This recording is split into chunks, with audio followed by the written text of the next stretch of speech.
Hi everyone, I'm your guide Claire, helping you plan for a smoother life and for a smoother time at Disneyland Paris. A lot of people are getting excited for their February half term or Easter holidays trips that are coming up, and I appreciate a lot of you have been waiting a long time to get back to the magic. A lot has changed since the last time that we've all been to Disney, and so this video is going to help you plan, but specifically around what the parks are like right now in February. What do you need to know? And specifically in the half term, what's coming up, what's closed, what you shouldn't miss. So enjoy. So first things first, let's talk opening times for your trip. Using the official Disneyland Paris app, we can see that the opening times are 9:30 to 8 o'clock in the Disneyland Park and 9:30 to 7 o'clock at Walt Disney Studios. Magic Hour is 8:30 to 9:30 in both parks for the entire week of the majority of people's half term, which is the 21st of Feb, but I appreciate half term is different depending where you are in the country. Next, we move to the paperwork that you need for entry into France.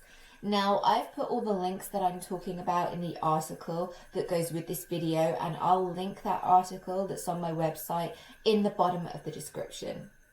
There are 3 things that you need to get sorted ahead of your holiday. Number 1, you need to be able to present a negative PCR or antigen test result taken within 24 hours of pre-departure if you are aged 12 years and over. Now, this needs to be a paid for one. It can't be an NHS one because you're going to need the certificate from the company. They will provide it. You don't get that with the NHS, and we shouldn't be using them for travel. The antigen ones are significantly less expensive than PCR. I've used Vivo in the past, that's Vivo Clinic, because they have a good rating on Trustpilot and are a more reasonable cost at £15 delivered per person.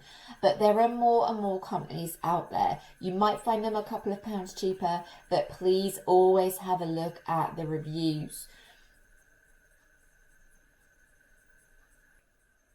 The second item that you're going to need is a completed sworn statement, self-certifying that you're not suffering from symptoms associated with coronavirus and have not been in contact with confirmed cases in the preceding fortnight. Again, I've put that link in the description for you so you get the right form, but make sure that you print it before you go. The third item you need is a print off of your vaccination status from your NHS app. You can show the app when you're out there, but if the internet plays up, you can't access Wi-Fi, something goes wrong with your phone, you don't want to be without this, and it is needed at border control. You can also upload these certificates via their QR code to the French Authority app. It's again linked on here for you. I'm displaying the image of what it would look like when you go to download it for your phone. You can also keep them in your Google Wallet as a backup. So the next thing we talk about, closures in Disney at this time. Now, first of all, I'm pleased to tell you there aren't many, which is great because often January and February can see closures where they're doing normal refurbs, but we haven't got too many to be worried about this time. We've got Thunder Mesa, the riverboat ride, closed, which is a shame because it's a nice spot for a little relax when your feet are tired.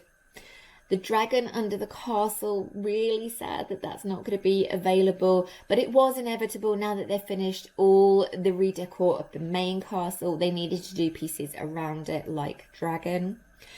And just a top tip there, a lot of people don't get who that dragon is. That's Maleficent. Remember, it's Sleeping Beauty's castle, and in the story, the dragon is under the castle, so that's why it's there. Next is It's a Small World. This is a long-term closure for a major refurb, so Small World isn't going to be open for quite some time. And next is Nautilus. Nautilus is more of a walkthrough attraction, but it's still one of my little girl's favourites, so she's a bit disappointed, but it's not too much of a closure list there.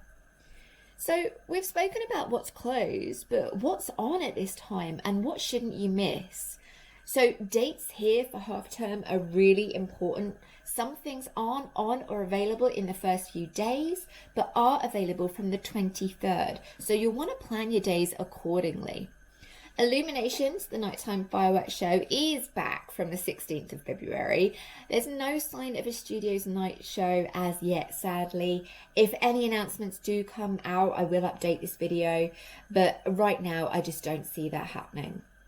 Frozen, a musical invitation, is on Intoon Studios. It's back from the 16th as well. Yes, it's a show, but you are stood up, not seated. So please don't think that one is going to be a little rest for the legs, but it is a rest from the cold. So you are really welcome there.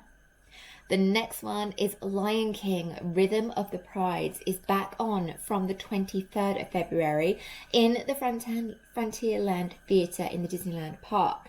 You can buy tickets, but you don't have to. It is covered in your main pass, but it is really popular. So if you want to guarantee seeing it, that is an option. You can buy it.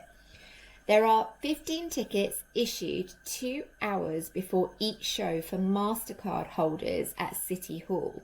However, we're already seeing people report that the queue for City Hall can take an hour in itself.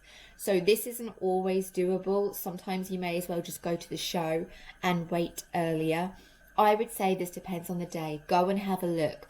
Talk to the cast members. What has the day been like? Next is Disney Star on Parade. It's back. It's going to be at 5:30 and it's the main parade. Remember, although it starts at 5:30, you might need to be queuing up before, securing your spot, or if you have chosen a spot further down Main Street towards the front of the park, the parade won't reach you until a good 10-15 minutes later. Next is the Disney Junior Dream Factory show. It's also back from the 23rd. It's in studios. It's aimed at younger ones, but it's still so much fun.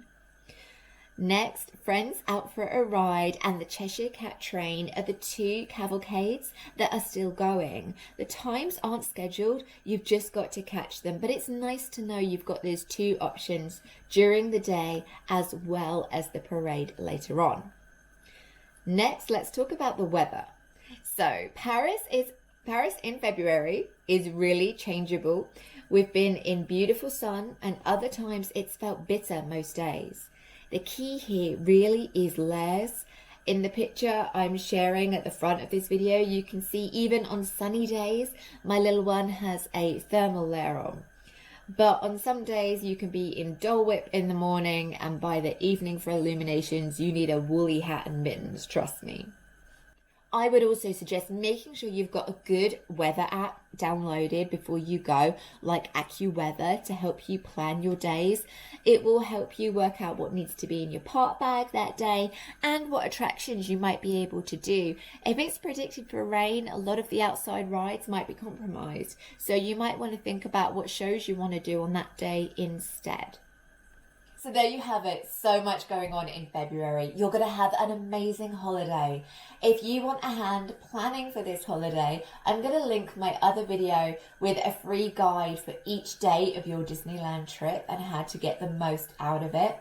I hope you have a really good time. If you like the video, please give me that like. If you want to see more from me, subscribe. And I'm always interested to know what it is you would like more videos about. So please comment. I will get back to you. And if it's a subject I think I know well, I'll cover it. I'm going to see you real soon.